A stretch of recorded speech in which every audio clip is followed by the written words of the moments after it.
Hey guys, and welcome back to my channel. If you are new here, welcome. My name is Rhian and I bring you videos on vegan and cruelty-free lifestyle, mental health, a little bit of everything, fashion sometimes. But for today's video, I'm actually just going to be talking solely about YouTube and blogging. And I know a lot of you guys have questions about various different things related to that, and I can't always answer every snap or DM or email on those things. So if this is something you guys are interested in, I will happily make a series out of this. But for today, we're just going to do a Q&A. So I asked you guys for your questions on Instagram. I'm going to answer them.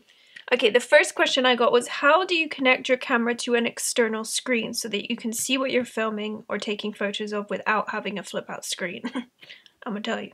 So as you can see now, this is my camera. This is the screen that I use. Now, you don't have to have a screen like this or a TV screen.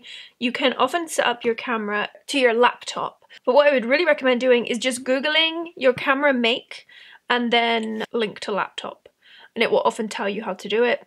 Probably someone really helpful has made a YouTube video about it. So you can hook your camera up to a laptop if you want to, or you can hook it up to a computer screen with an HDMI cable. So if you're setting it up to your laptop, you'll probably just need a USB cable. But if you want to set it up to a TV screen or an external monitor of any kind, you just need usually an HDMI cable. But I think there's micro HDMIs.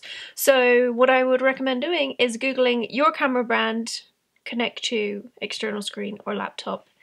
It'll have all the information you need. The next question says, I want to create YouTube videos, but lighting and vocal quality is an issue for me. I don't even know what to ask because I'm not sure what a decent, affordable setup looks like. Everything I'm going to tell you is just my opinion based on my kind of journey through this career path. What I would say is try not to at first be too hyper concerned with the sound quality and all of that stuff. Buy a really good camera within your price range, and there are so many options out there. If you have a really bright window and an iPhone, you can film good videos still. And then what I would say is, maybe start saving up a little bit, putting some money aside to just continue to upgrade. So what I did was I bought a small, I think it was a Sony camcorder, which had the screen that would flip around, just whatever was within my price range that I could find on Amazon, and I just filmed in front of big windows. But obviously that does kind of limit you depending on where you live and what the sunlight situation is, etc. But then I bought some box lights, just really cheap ones on Amazon, and kind of as you keep upgrading your setup, you can kind of move things around. So the original 2 lights that I bought now light my backdrop, and I have much nicer lights in front of me. So obviously you didn't give me a very specific question, so I'm just guessing as to what you want me to tell you, but I would say figure out what your price range is, check Amazon, check the reviews, check the customer images or videos that they've filmed them, see if that's something that you think might suit you, and then just really researching, Googling, looking things up on YouTube reviews on cameras, things like that. So yeah, I would say just start with something super affordable so that you can try it out, make sure this is actually something that you do want to do, because there's always a chance that you might get a camera, start filming and be like, I really don't want to make YouTube videos. So I would say stick in your price range, do a little bit of research on what will suit you, and just go from there and keep kind of upgrading as you progress.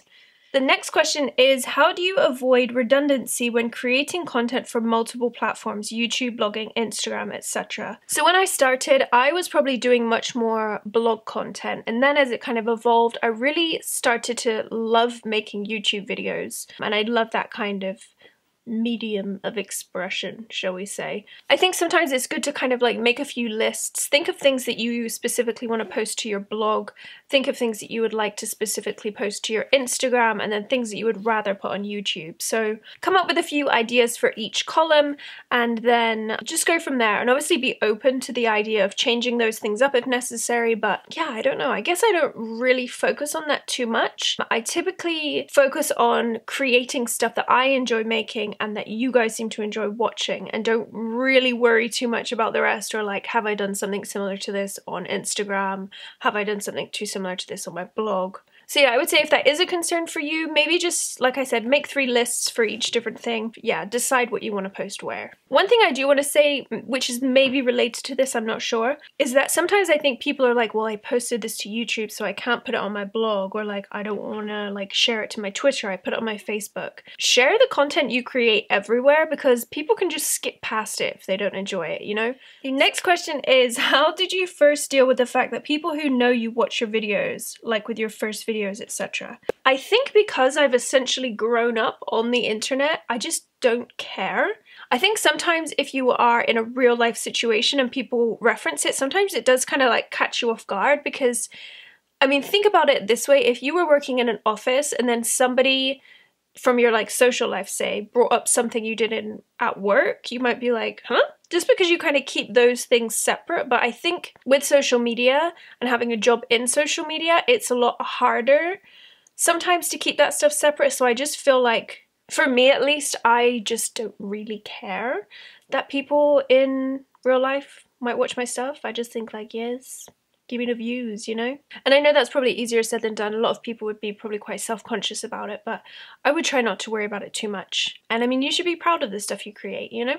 The next question is, can't wait to see this video. How do you think is the best way to go about working with other brands? There's a few questions here, so I'm going to go through them one by one. The best way to go about working with other brands. I mean, I really think there's like several ways you can do this. There are a lot of ways that you can do it with like tagging them and things and like doing it in like quiet little shy ways, you know? But ultimately, I think if you want to work with a brand, you have ideas, and you just want to make it happen, contact them. Introduce yourself, tell them what you do, link them to your social media and your content, and say like, if there's any way you'd like to collaborate, please let me know. I'm a huge fan, and I think it could be mutually beneficial to us both. Honestly, the worst thing that's going to happen is they either don't respond, or they respond that they're not currently looking into collaborating, you know, and it's no great loss. All you've done is send an email. So I would say, yes, you can go the route of, you know, tagging them or interacting with them online and hoping that they'll reach out to you. But ultimately, I think just be direct, you know, like if you want to work with someone,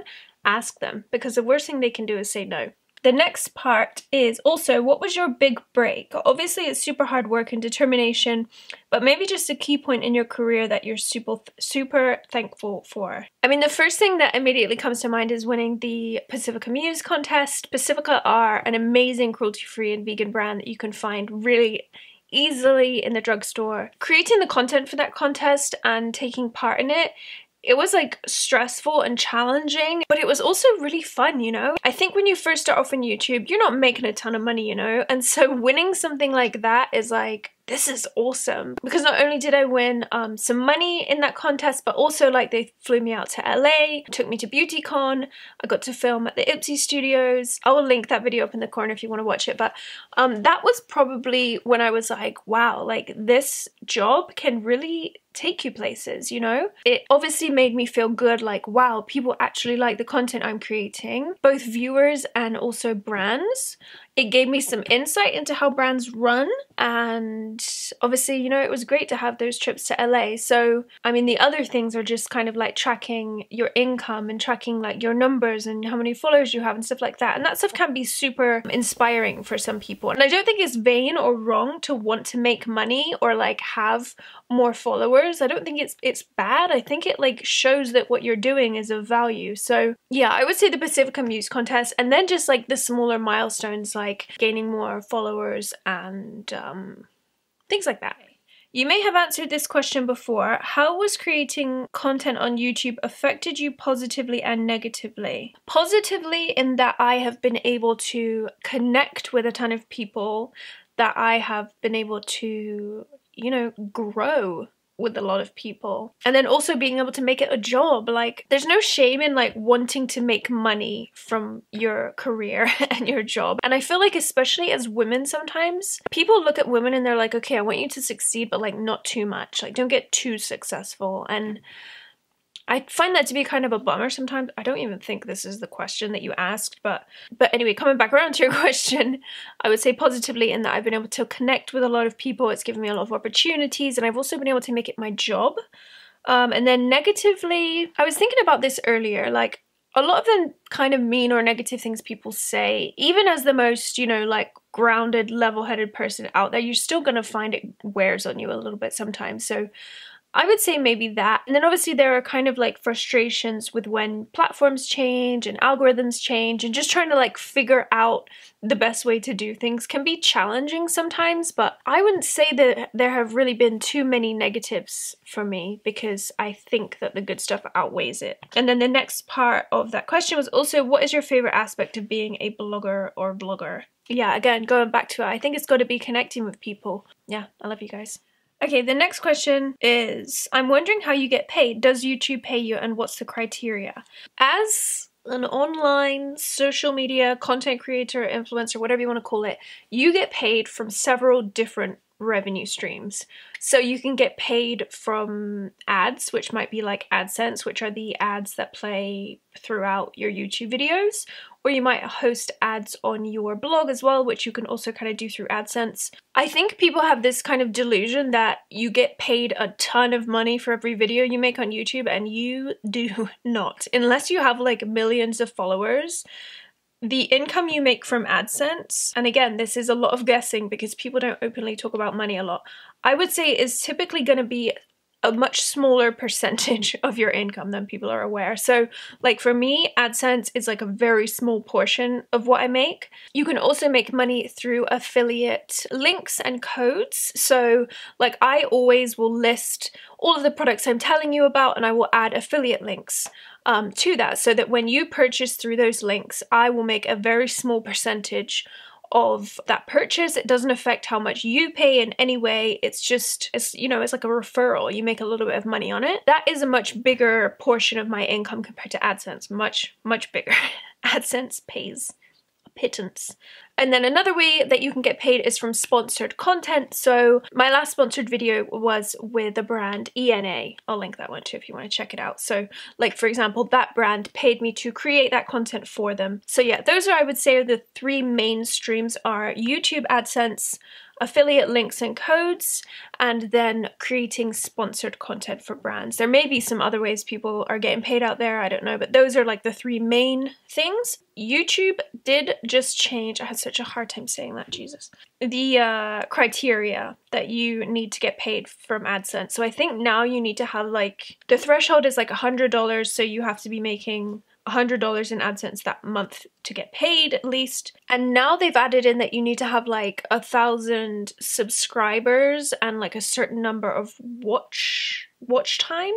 Luckily, I started before these newer rules came in, so I'm not like super aware of them. I mean, my following grew beyond that before that came in. So I will link you to some information on that below because I don't want to give you the wrong info. But essentially, those are the three ways that I get paid: AdSense, affiliate links and codes, and sponsored content. And I guess while we're on that, I just want to kind of touch on the sponsored content thing a little bit, especially as someone that is in the kind of like cruelty-free and vegan community. We turn down a lot of work, a lot of money and a lot of work because of the way that we choose to live our lives and the brands we choose to turn down, etc. I don't even know if I want to say it's harder to make a living doing it this way, but it's different. So that's like the reason why I say, like, if you want to work with someone, ask them, because a lot of the time you're not just going to be able to kind of wait around for like the perfect vegan, cruelty-free, whatever brand to come knocking at your door.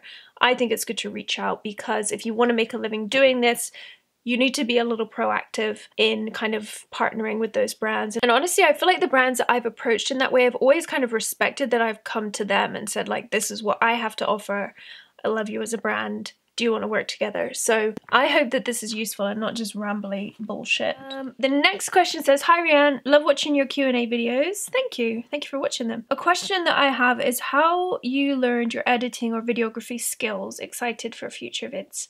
Everything I have learned related to how to do my job here on YouTube, I've basically learned it by Googling or looking it up on YouTube. So, for example, lighting setups. I watched so many videos done by professional videographers on how to properly light things.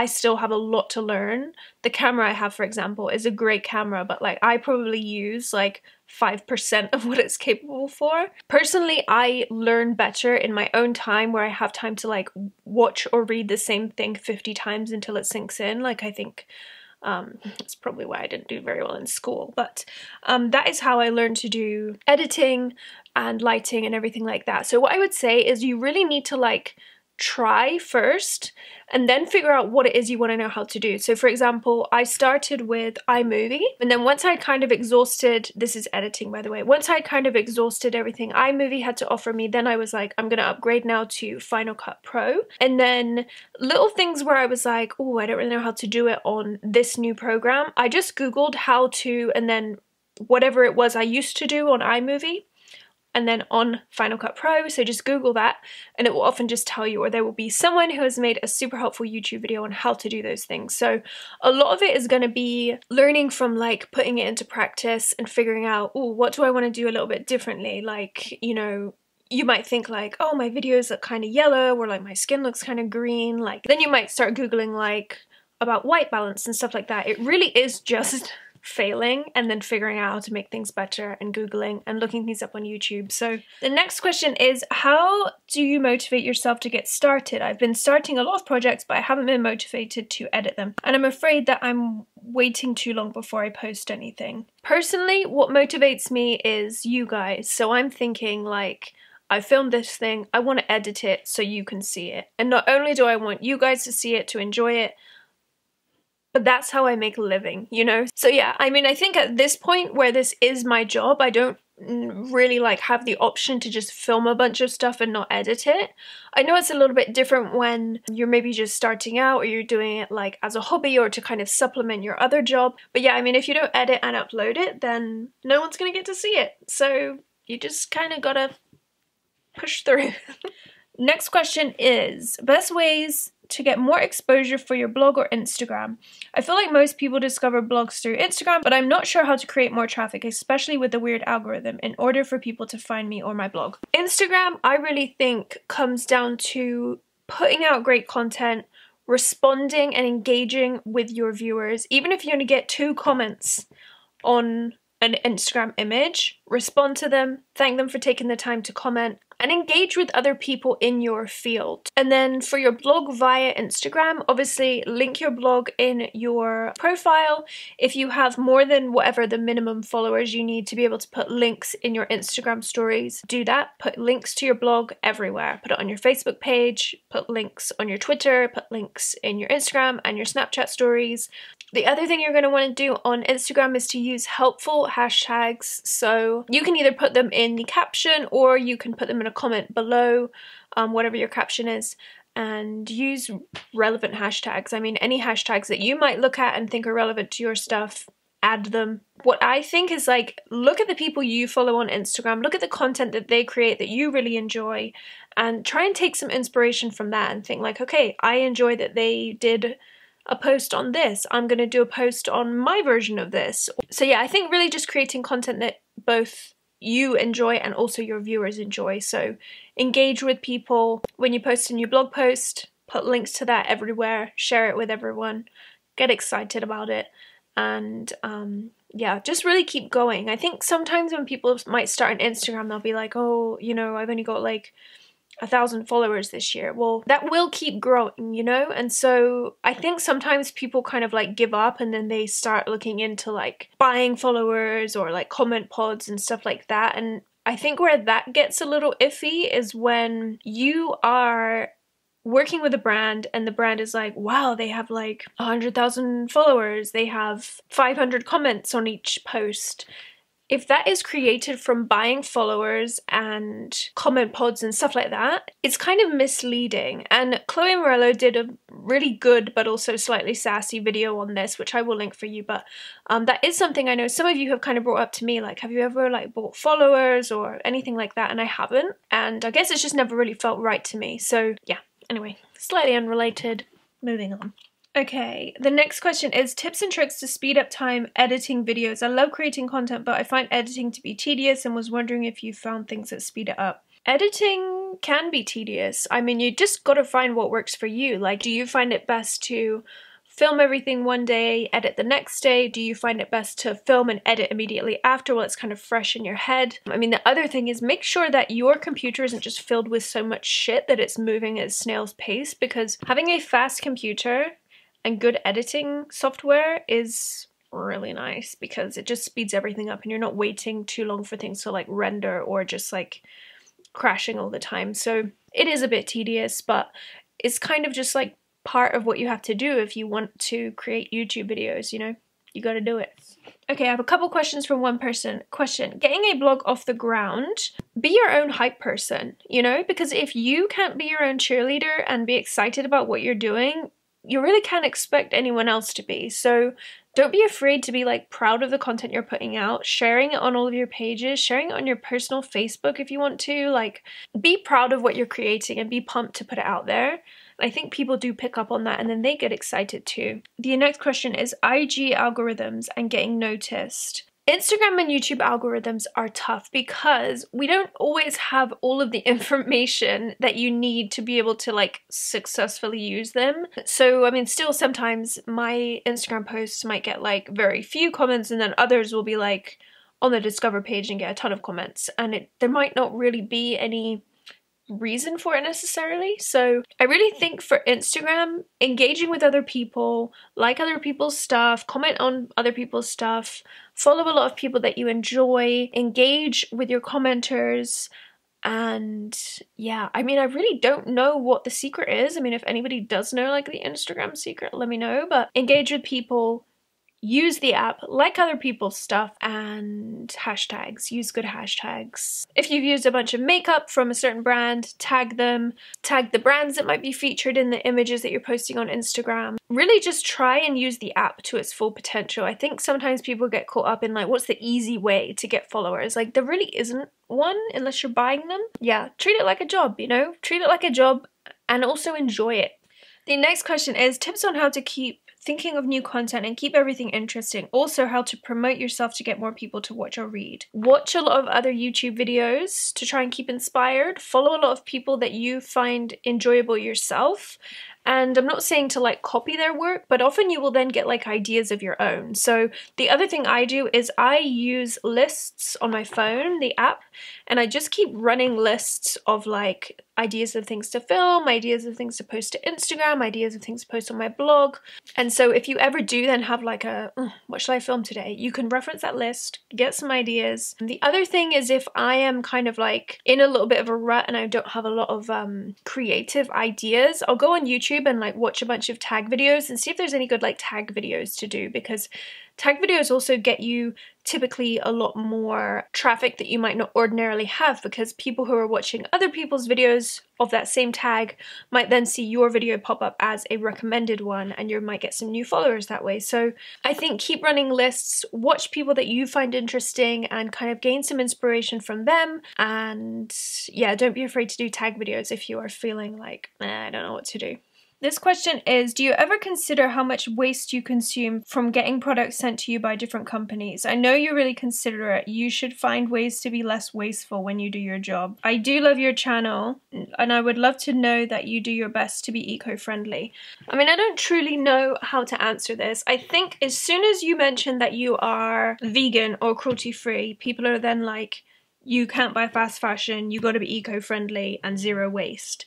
But like, everybody has their different concerns. I'm not saying this is what's happening here, but it does happen, is that people think, well, my concerns are veganism, cruelty-free, and eco-friendly, so this person should be as well. And like, yes, ideally we would all be perfect angels, but different people have different concerns and different people have different things that they can bring to the world to make it better. They don't all have to be exactly the same. So I'm not saying that I don't care about waste or I don't care about being eco-friendly. Like, I try and take those things on and create as much content around that as I can. So I mean, yes, I recycle, I donate things, you know, I try and be as conscious of that as I can, but this is still my job. So like, just as I wouldn't go up to somebody who works in McDonald's and ask them if they could get a job somewhere else that was more vegan, I think we kind of have to apply that to people on the internet as well, because we are each going to bring different things to the table with regards to the good we can do in this job. So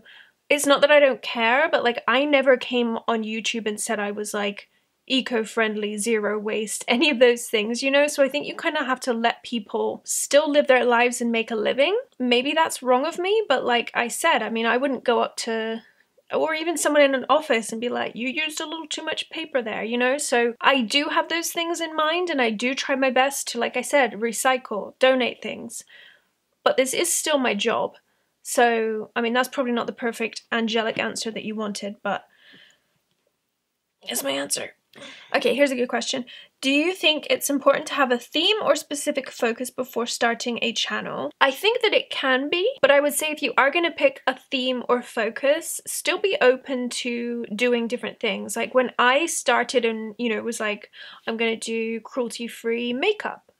I didn't think I would then move into like mental health videos and fashion videos. And so I think it can be good to start with a focus, but then on the flip side of that, like I mentioned, you might say like, I'm gonna have a vegan channel. Well, then people may hold you to different standards in other areas that you've never even mentioned.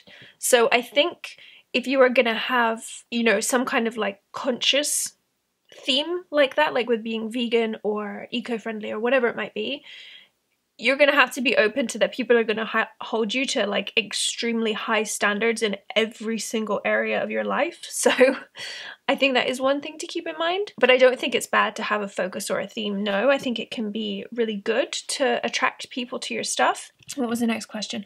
And what's a good first video to make for a new channel? So my first thought is to say, make whatever you want to make. But then that's very vague. So I would say maybe make something like a get to know me, where you can kind of talk about who you are, what you would like to bring to the table, a bit about your background, something like that. Or maybe like the, you know, like random facts about me tag, where people can kind of get to know you a bit and get to know your personality. So yeah. Lots of questions on my filming setup. So like I said, I will link and list everything I use in the description box. And then if you guys want me to, I will film a video on the stuff that I use. Info or advice on editing programs. Like I said, I used iMovie first, which comes free with Mac computers.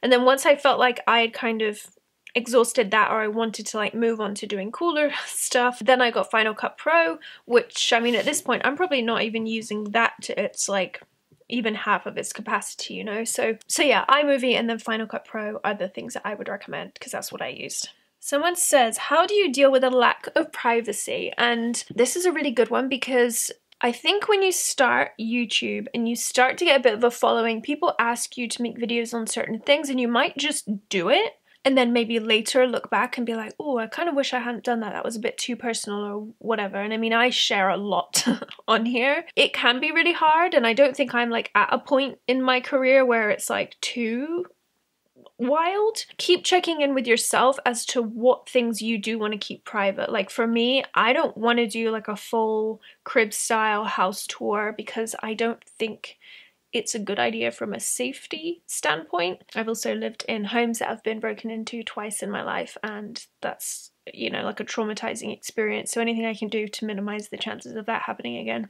So yeah, I mean, sometimes people can ask too much or ask really inappropriate questions, and I think you just have to be like, oh, well, they weren't really thinking when they said that. And just know in yourself what you are comfortable with and don't go past that. You know, it doesn't matter how many times people ask you the same inappropriate question. If you don't want to answer it, don't answer it. If you don't want to make a video on a certain thing, don't do it. So yeah, just keep checking back in with yourself as to what you're comfortable with, I think, is my kind of advice on the privacy thing. Okay, and then the next part of that question was, is YouTube your full-time job? And if so, how do you find it generally? It is my full-time job. I love it. I mean, I kind of fell into this or kind of jumped into this because I have mental health issues that do make it hard for me sometimes to succeed in more traditional job areas, you know, like I remember being like 19, I worked like for the UK government or whatever in an office doing like admin work, and it was so hard. And I just remember thinking like, I'm not capable of anything. It was like, you know, phone calls and data entry and admin stuff, and I was just like, this is not, I can't do this. And so I think for me, having a job like this is more of a necessity because I don't think I can handle some other things. And I don't think there's anything wrong with that. I think just like with learning, different people learn differently. So it's important to teach things to people differently. I think certain people thrive in different work environments, and for me, this is it. So again, I don't know if this was even the question that you asked, but I love my job. I love that I can work in my own time, and that's not to say that I'm lazy or I only work a couple of hours a day. I don't, but I can organize things how I want them. I can attack problems how I want them, and I'm extremely lucky to have this job, so I love it. Okay, working with brands and knowing what to charge per video or post. This is another one that's not really going to have a set answer. I think when you first start off, try not to be like, if I'm not making X amount, I'm failing, because that's just not the case. It sometimes does just take you time to figure out, not your worth, but like figuring out pricing and stuff like that, because one person might be able to create a certain piece of content in half an hour, whereas another person might need like a full day to do it. So you're going to have to price things based off several different things.